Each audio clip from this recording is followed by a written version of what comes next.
Students, आपका हमारे online platform पर स्वागत है। दोस्तों, आज हम आरपीएससी फर्स्ट ईयर की तैयारी में जो फर्स्ट पेपर है उसकी जनरल साइंस के बारे में बात करेंगे। ये जनरल साइंस की मैराथन क्लास है। हम 2 क्लास में मैराथन क्लास में इसको कंप्लीट करेंगे। तो जो भी स्टूडेंट आरपीएससी फर्स्ट ईयर की तैयारी कर रहे हैं और जनरल साइंस को फास्टली रिवीजन करना चाहते हैं तो इस चैनल को जरूर सब्सक्राइब करें और इस क्लास को पूरा देखें। तो आज हम इस क्लास में देखिए फिजिक्स और केमिस्ट्री वाला जो पार्ट है उसको हम फिनिश करेंगे और नेक्स्ट क्लास जो होगी उसमें बायोलॉजी और बचा हुआ जो पार्ट है उसको हम फिनिश करेंगे। सबसे पहला जो आपका टॉपिक है आपके सिलेबस में परमाणु एवं अणु। देखिए परमाणु क्या होता है। परमाणु में नाभिक होता है। नाभिक कैसा होता है, धनात्मक आवेशित होता है। इसके चारों ओर कौन चक्कर लगाता है, इलेक्ट्रॉन चक्कर लगाता है। नाभिक की खोज किसने की है, रदरफोर्ड ने की है। और नाभिक में क्या पाए जाते हैं, न्यूट्रॉन और प्रोटॉन। ध्यान देना, नाभिक में क्या मिलते हैं, न्यूट्रॉन और प्रोटॉन। न्यूट्रॉन जो है इसकी खोज किसने की है, जेम्स चैडविक ने की है। प्रोटॉन की खोज किसने की है, थॉमसन ने। तो या खोजकर्ता के याद रखने का तरीका क्या है, ईंट पर नाच। तो इलेक्ट्रॉन की खोज किसने की है, थॉमसन ने। और प्रोटॉन की खोज गोल्डस्टीन ने की है या रदरफोर्ड ने। दोनों ही ऑप्शन में आ सकते हैं तो दोनों कर देना है और इनमें से कोई एक आए तो एक आंसर जाएगा। तो अगर हम बात करें कि भाई परमाणु में मूलभूत तत्व कौन कौन से होते हैं, तो प्रोटॉन, न्यूट्रॉन और इलेक्ट्रॉन होते हैं। इलेक्ट्रॉन ऋणावेशित होता है और प्रोटॉन धनावेशित होता है। न्यूट्रॉन जो होता है वो उस पर कोई चार्ज नहीं होता, उदासीन होता है। परमाणु का जो नाभिक है इसका आकार होता है 10⁻⁻15 यानी कि 1 फर्मी। तो परमाणु के नाभिक का जो आकार है वो किस में मापते हैं, फर्मी में मापते हैं। किस में मापते हैं, फर्मी में। और परमाणु के आकार को नैनोमीटर में मापा जाता है। किस में मापा जाता है, नैनोमीटर में मापा जाता है। 1 नैनोमीटर बराबर होता है 10⁻⁹ मीटर और 1 एंगस्ट्रॉम बराबर होता है 10⁻10 मीटर होता है। अब हम बात करते हैं समस्थानिक। देखिए समस्थानिक मतलब जिनका परमाणु क्रमांक समान हो और परमाणु भार अलग अलग हो, ऐसे तत्वों को हम क्या बोलते हैं, समस्थानिक कहते हैं। जैसे एग्जाम्पल के रूप में पहला हाइड्रोजन समस्थानिक 3 होते हैं, हाइड्रोजन, ड्यूटेरियम और ट्राइटियम। ऐसे कार्बन के 2 समस्थानिक होते हैं, कार्बन 12 और कार्बन 14। कार्बन 14 का जो समस्थानिक का उपयोग है वह कार्बन डेटिंग प्रणाली में इसका यूज किया जाता है। जो किसी भी जीवाश्म की आयु का पता करने के लिए हम इसका यूज करते हैं। अब हम बात करते हैं कुछ विशेष परमाणु होते हैं जिनका उपयोग हम चिकित्सा में करते हैं या उनका उपयोग कहीं दूसरी जगह काम में लिया जाता है। जैसे कोबाल्ट 16 जो है वो कैंसर के उपचार में काम आता है। फास्फोरस 32 जैव उर्वरक के रूप में काम आता है। और सोडियम 24 रक्त की विकृति का पता लगाने में काम आता है। आयोडीन 131 थायराइड की जांच में काम आता है। कार्बन 14 कार्बन डेटिंग प्रणाली जो आयु ज्ञात करने की जो तकनीक है उसमें काम आता है। और यूरेनियम 238 परमाणु भट्टी में काम में लिया जाता है। परमाणु किसी पदार्थ का सबसे छोटा कण है या छोटी अवस्था है जिसे आगे विभाजित नहीं किया जा सकता। परमाणु से मिलकर क्या बनता है, अणु बनता है। अणु कम से कम 2 परमाणु से मिलकर बनता है और अधिक से अधिक परमाणु कितने भी हो सकते हैं, ये इस बात पर निर्भर करता है कि अणु कौन से तत्व का है। जैसे CO2 में 3 परमाणु होते हैं, ऑक्सीजन में 2 परमाणु, हाइड्रोजन में 2 परमाणु, अमोनिया में 4 परमाणु होते हैं और मीथेन में 5 परमाणु होते हैं। पदार्थ की शुद्ध अवस्था 2 रूपों में पाई जाती है, तत्व के रूप में और यौगिक के रूप में। अगर एक जैसे परमाणु है तो उसे तत्व कहते हैं, और अलग अलग परमाणु है लेकिन शुद्ध अवस्था के रूप में है तो उसे यौगिक कहते हैं। जैसे CO2 है, H2O है, HCl है, तो ये सब क्या है, यौगिक हैं। और तत्व और यौगिक के मिलने से बनता है मिश्रण। मिश्रण 2 प्रकार का होता है, समांगी और विषमांगी। समांगी मिश्रण मतलब कि 2 पदार्थों को जब मिलाया जाए या 2 तत्वों को मिलाया जाए तो वो आपस में मिल जाएं। विषमांगी आपस में ना मिलें। तो रक्त कैसा है, रक्त है विषमांगी मिश्रण। और वायुमंडल कैसा है, विषमांगी मिश्रण। आपसे पूछा जा सकता है कि रक्त कैसा है, विषमांगी, और वायुमंडल कैसा है, विषमांगी। अब देखिए मूल कॉन्सेप्ट का क्वेश्चन जो है वो परीक्षा में पूछा जाता है। ये सिलेबस में नहीं दिया होता लेकिन परीक्षा में पूछते हैं। देखो मूल मूल में यदि अवोगाद्रो संख्या से गुणा करते हैं तो कणों की संख्या ज्ञात कर सकते हैं, और यदि कणों की संख्या में अवोगाद्रो संख्या का भाग देते हैं तो मोल पता कर सकते हैं। अगर परमाणु अगर मोल को द्रव्यमान में बदलना है तो परमाणु भार से गुणा कर देंगे तो द्रव्यमान में बदल सकते हैं, और द्रव्यमान में परमाणु भार से भाग दे देंगे तो मोल निकाल सकते हैं। और यदि हम आयतन की बात करें, यानी मोल से हम आयतन निकालना चाहें तो 22.4 से गुणा करेंगे, और यदि आयतन से मोल निकालना चाहते हैं 22.4 से क्या देंगे, भाग देंगे। ये एक फिक्स पैटर्न है जो परीक्षा में पूछा जाता है, ध्यान देना। अगर मूल से कणों की संख्या पता करनी है तो आवोगाद्रो संख्या का गुणा करते हैं, और यदि कणों की संख्या दे रखी है और मोल पता कर रहे हैं तो आवोगाद्रो संख्या का भाग देते हैं।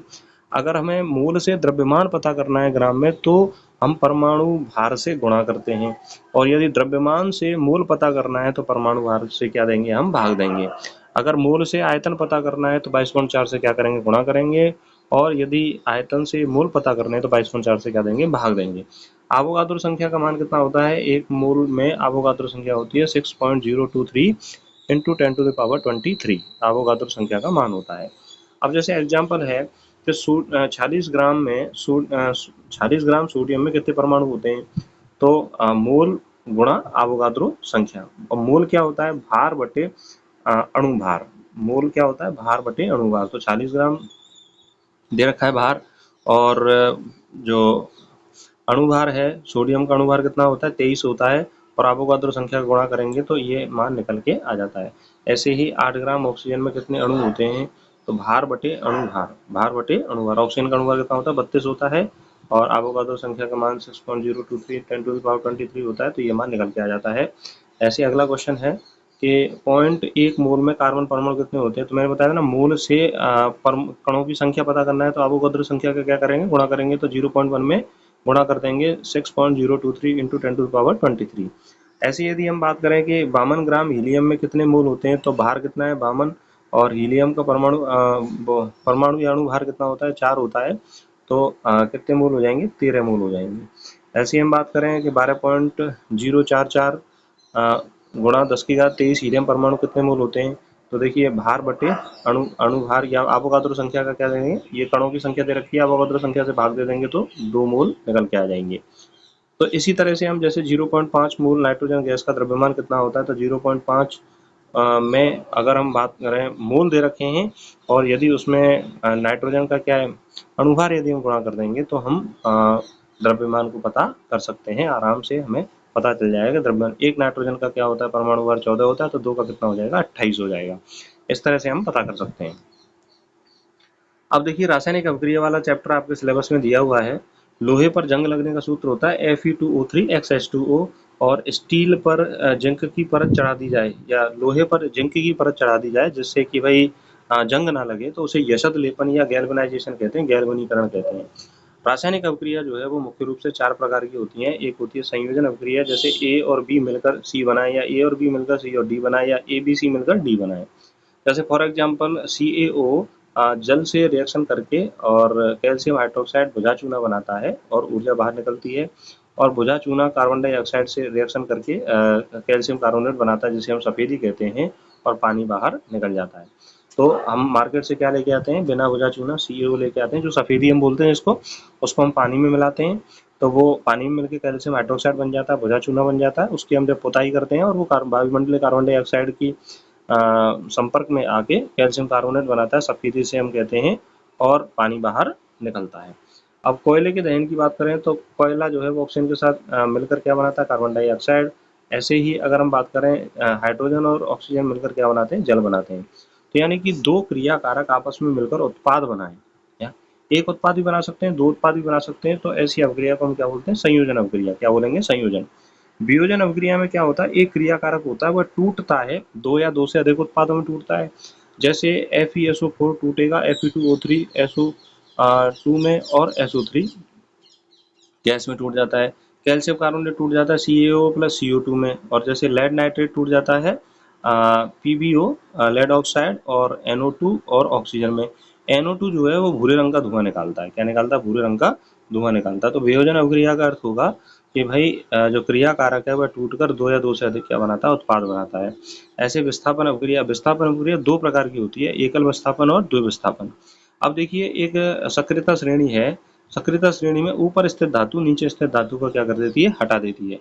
जैसे calcium, magnesium, aluminium, zinc, copper, lead और चांदी और सोना, यानी सोना और चांदी नीचे होते हैं, और कॉपर से ऊपर जिंक होता है, ऐसे याद रखें, और कॉपर से ऊपर जिंक होता है। तो जैसे अगर हम बात करें कि AB प्लस सी, यानी B को C हटा दे तो उसे एकल विस्थापन कहेंगे। जैसे आयरन, कॉपर सल्फेट जो नीला धोता होता है उसके साथ यदि नीले तोते के विलयन में हम यदि आयरन की छड़ी डालते हैं तो FeSO4 बन जाएगा और कॉपर अलग हो जाएगी। तो ये जो लोहे की जो छड़ है वो भूरे रंग की हो जाती है। कैसी हो जाती है? भूरे रंग की हो जाती है। और जिंक कॉपर सल्फेट से रिएक्शन करता है तो देखिए जिंक कॉपर से ऊपर आता है, तो जिंक कॉपर को हटा देगा तो क्या बन जाएगा? जिंक सल्फेट बन जाएगा, कॉपर बनेगा। ऐसे ही PbCuCl2 से रिएक्शन करेगा तो लेड जो है वो कॉपर को हटा देगा।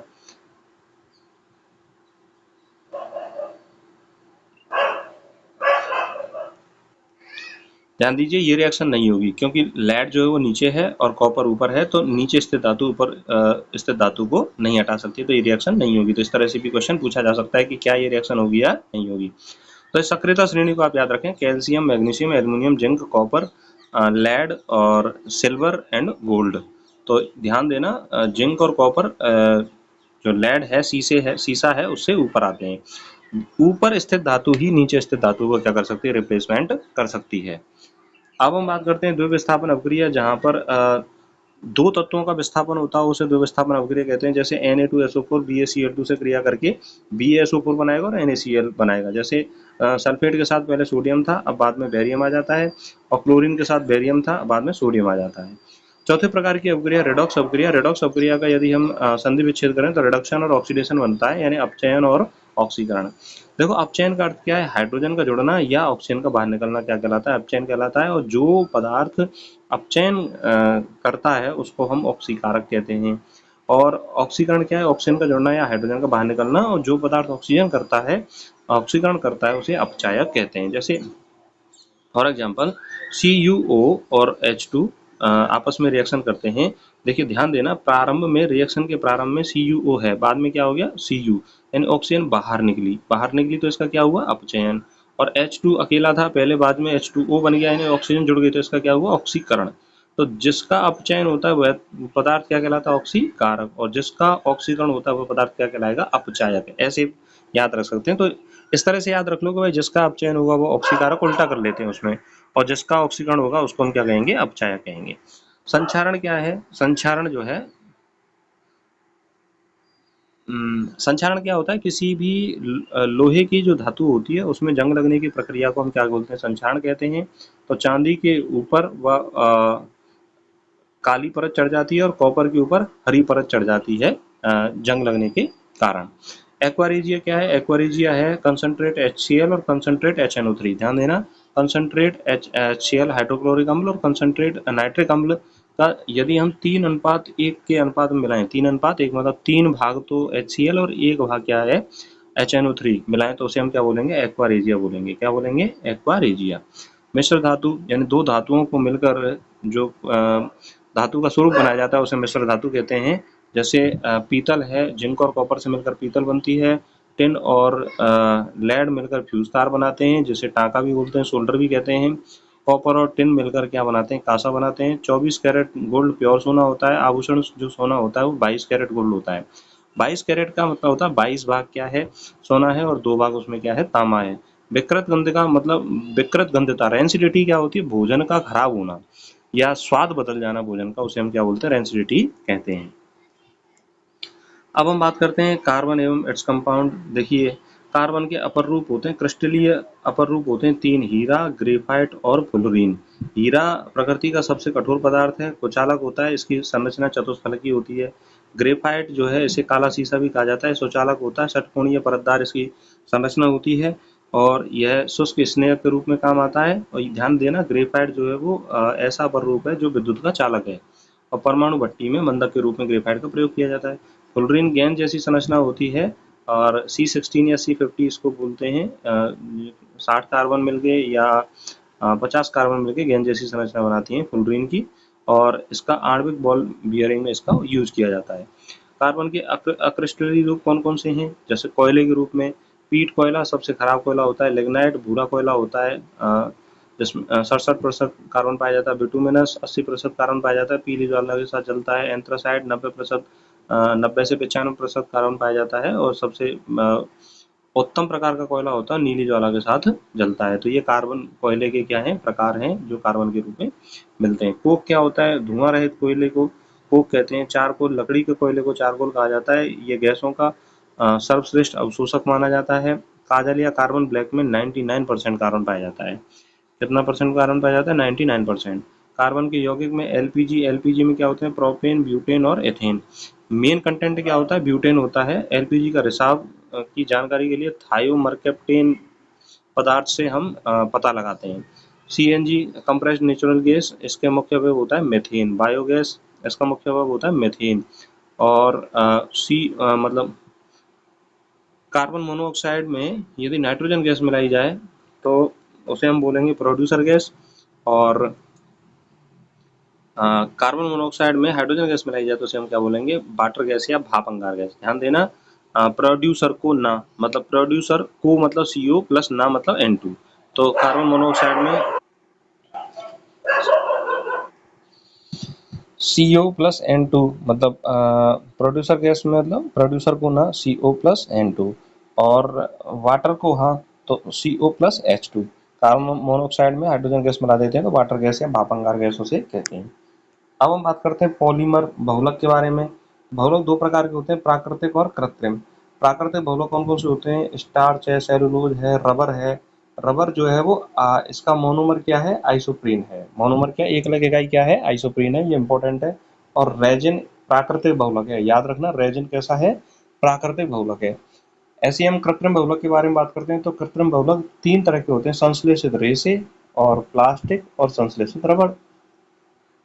संश्लेषित रेशे में नायलॉन 66, नायलॉन 66 किसका बहुलक है? एडिपिक एसिड और हेक्सामेथाइल डाइएमीन, हेक्सामेथाइल डाइएमीन। तो एडिपिक एसिड नायलॉन 66 किसका है? AH याद रख लेना, AH नायलॉन 66 AH। ए मतलब एडिपिक एसिड और H मतलब हेक्सामेथाइल डाइएमीन। रेयॉन, रेयॉन क्या है?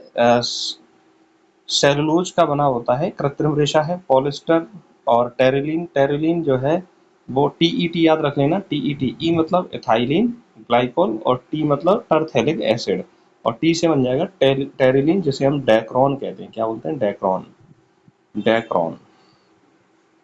तो देखो नायलॉन 66 को कैसे याद रख सकते हैं? NaH। एन मतलब नायलॉन 66, ए मतलब एडिपिक एसिड और H मतलब हेक्सामेथाइल डाइएमीन। और टेरिलीन या डेक्रॉन को कैसे याद रख सकते हैं? TET, टेरिलीन या डेक्रॉन यानी एथाइलिन ग्लाइकोल और टरथेलिक एसिड। अच्छा, प्लास्टिक है, polythene, polyvinyl chloride, polystyrene, bakelite. Bakelite phenol और फॉर्मल्डिहाइड का बहुलक है। और पान जिसे ऑर्लोन कहते हैं, ये पॉली एक्राइलोनाइट्राइल का बहुलक है। और पम्मा पॉली मिथाइल और meth meth acrylate, polymethyl math acrylate.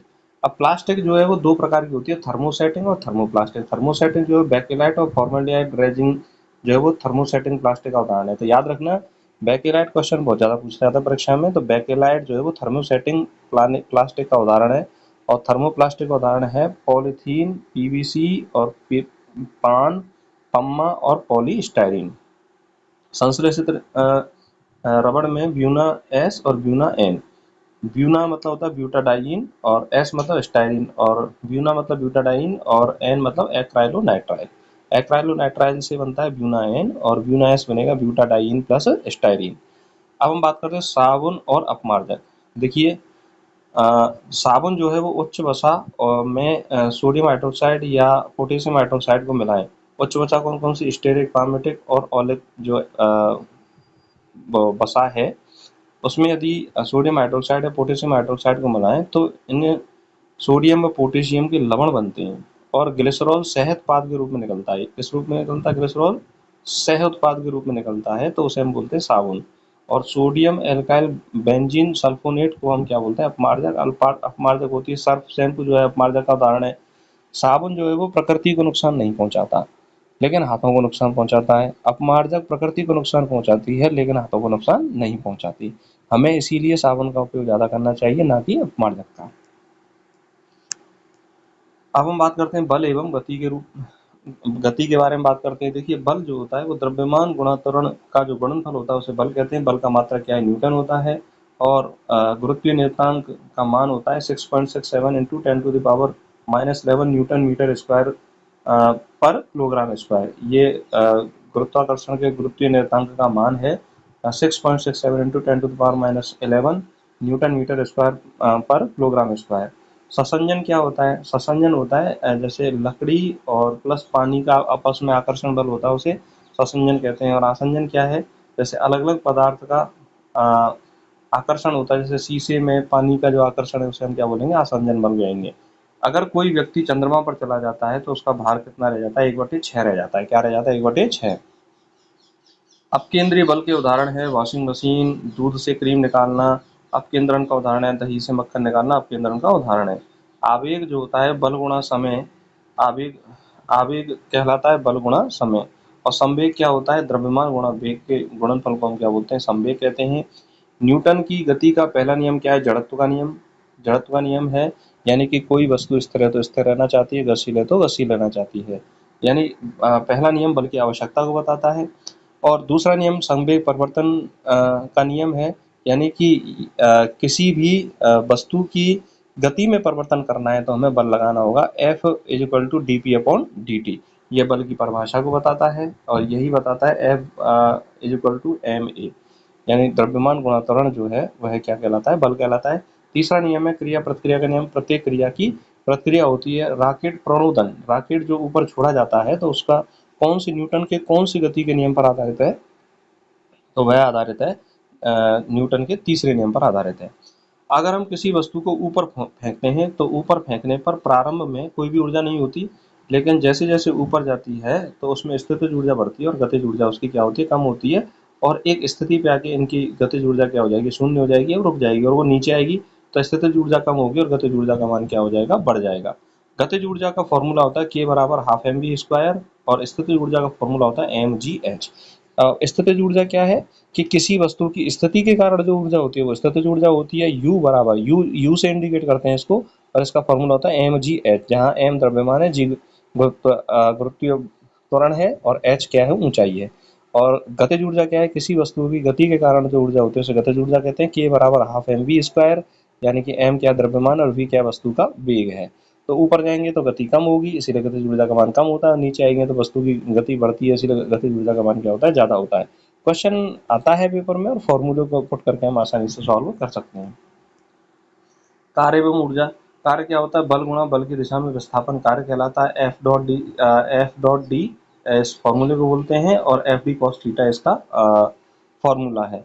अगर बल और विस्थापन एक ही दिशा में है तो धनात्मक कार्य, बल और विस्थापन विपरीत दिशा में है तो ऋणात्मक कार्य, और बल और विस्थापन 90 डिग्री के कोण पर है तो शून्य कार्य होता है। और इसके उदाहरण हैं जैसे पृथ्वी का सूर्य के चारों ओर चक्कर लगाना तो शून्य कार्य होता है। और लगातार पृथ्वी सूर्य के चारों ओर चक्कर लगाती है। इलेक्ट्रॉन नाभिक के चारों ओर चक्कर लगाता है।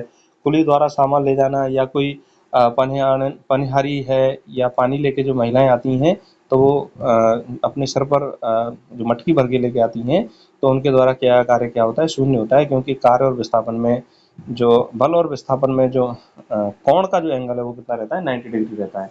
कार्य का मात्रा क्या है? जूल है। और 1 जूल बराबर कितना होता है? 10⁻7 अर्ग होता है। शक्ति क्या है? किसी कार्य को करने में जो समय लगता है उसे हम क्या बोलते हैं? शक्ति कहते हैं। शक्ति का मात्रक वाट होता है।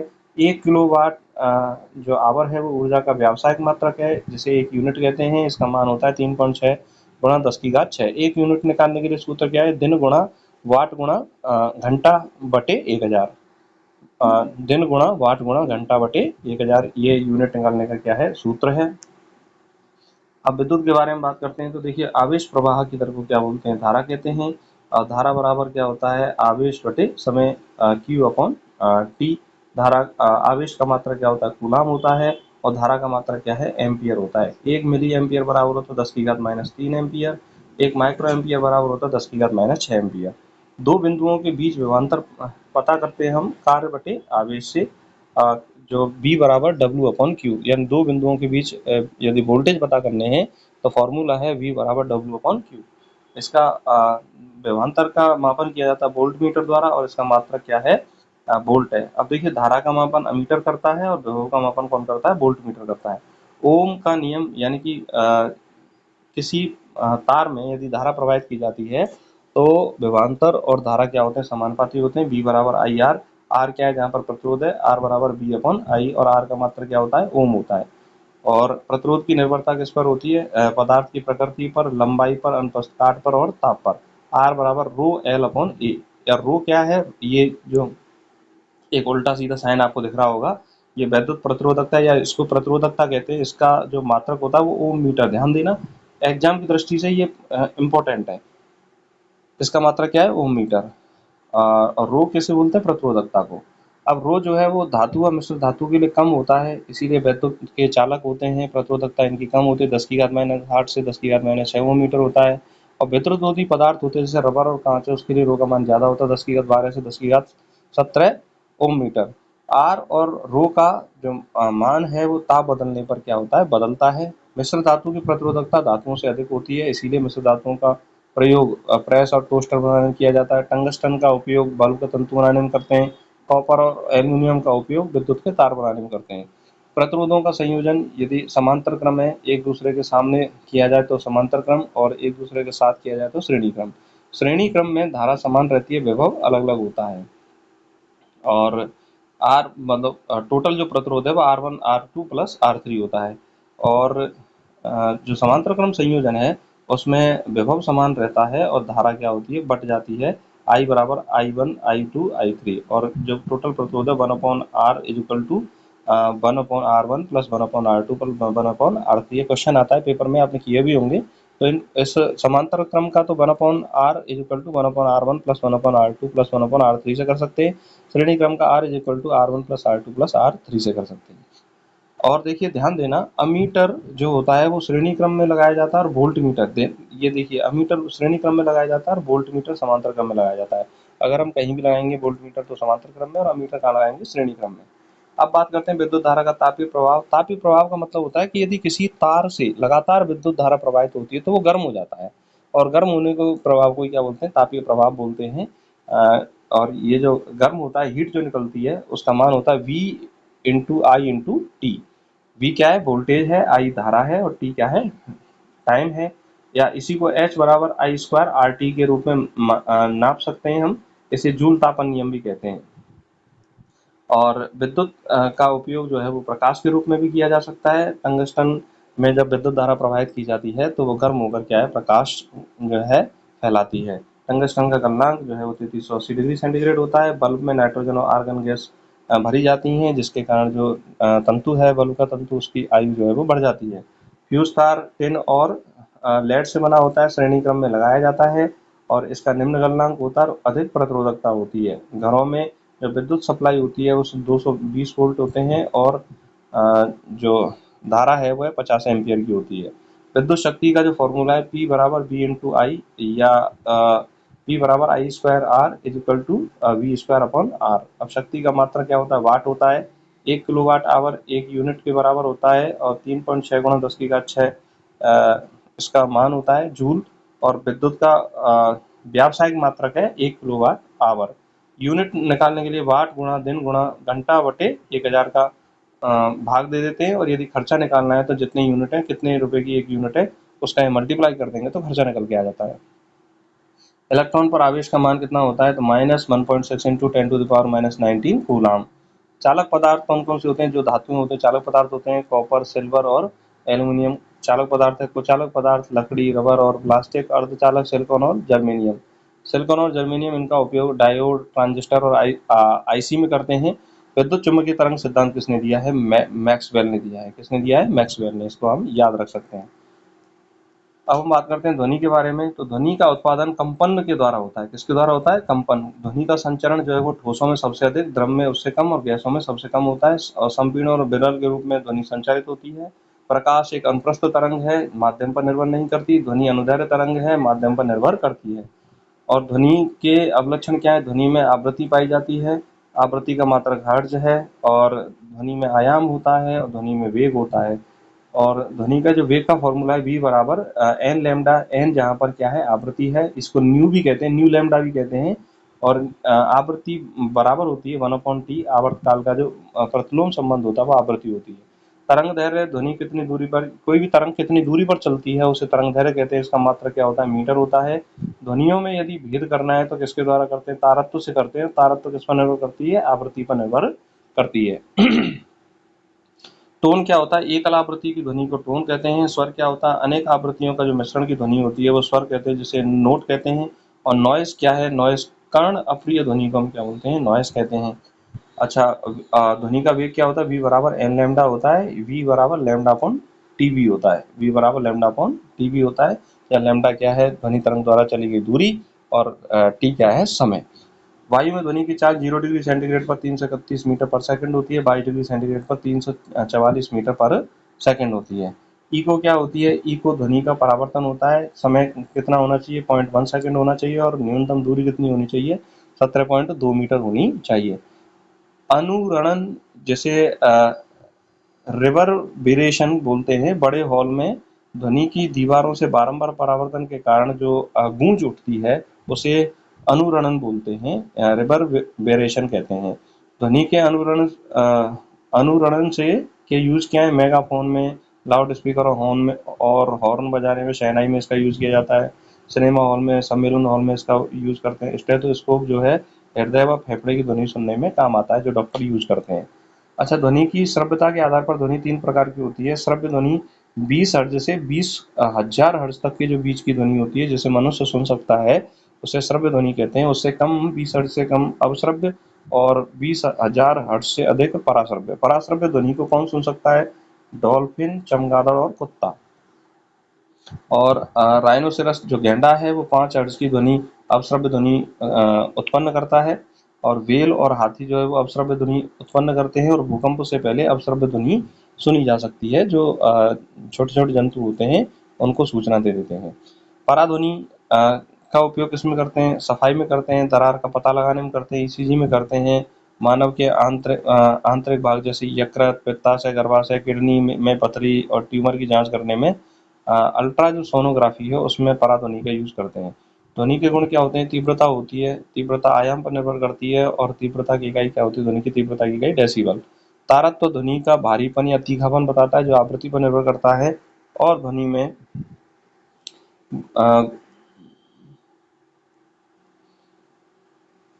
गुणता का ध्वनि जो है वो अगर समान तीव्रता और तारत्व की अगर ध्वनि है, उनमें भी भेद किया जा सकता है। अब हम बात करते हैं सोनार क्या होता है। सोनार होता है, सोनार की फुल फॉर्म है साउंड नेविगेशन एंड रेंजिंग। इसमें पराश्रव्य ध्वनियों का परावर्तन होता है, और इसका सोनार का उपयोग हम समुद्र की गहराई पता करने में और पनडुब्बी का पता करने में करते हैं। और ध्वनि का वेग ताप बढ़ने पर क्या होता है, बढ़ता है। यदि ताप बढ़ाएंगे तो ध्वनि का वेग क्या हो जाता है, बढ़ता है। तो इस तरह से दोस्तों हमने जो आरपीएससी फर्स्ट ग्रेड का जो फिजिक्स और केमिस्ट्री वाला जो जनरल साइंस का पार्ट है उसे समाप्त किया। आशा करता हूँ कि आपको ये समझ में आया होगा। और इस मैराथन क्लास में हमने फिजिक्स और केमिस्ट्री को फिनिश किया है। अगली जो मैराथन क्लास होगी उसमें बायोलॉजी और अन्य पार्ट को हम फिनिश करेंगे। तो अपनी तैयारी को स्ट्रॉन्ग करें और हमारे साथ जुड़ें, और दोनों क्लासेस को आप देखें तो आपकी जो साइंस की जो तैयारी है, रिवीजन है, वो बहुत जल्दी हो जाएगा और आप आसानी से अपनी तैयारी कर सकते हो। तो हमारे साथ बने रहिए और अपनी तैयारी को स्ट्रॉन्ग कीजिए। नमस्कार, धन्यवाद। और जो भी स्टूडेंट इस चैनल पर नए, इस चैनल को जरूर सब्सक्राइब करें।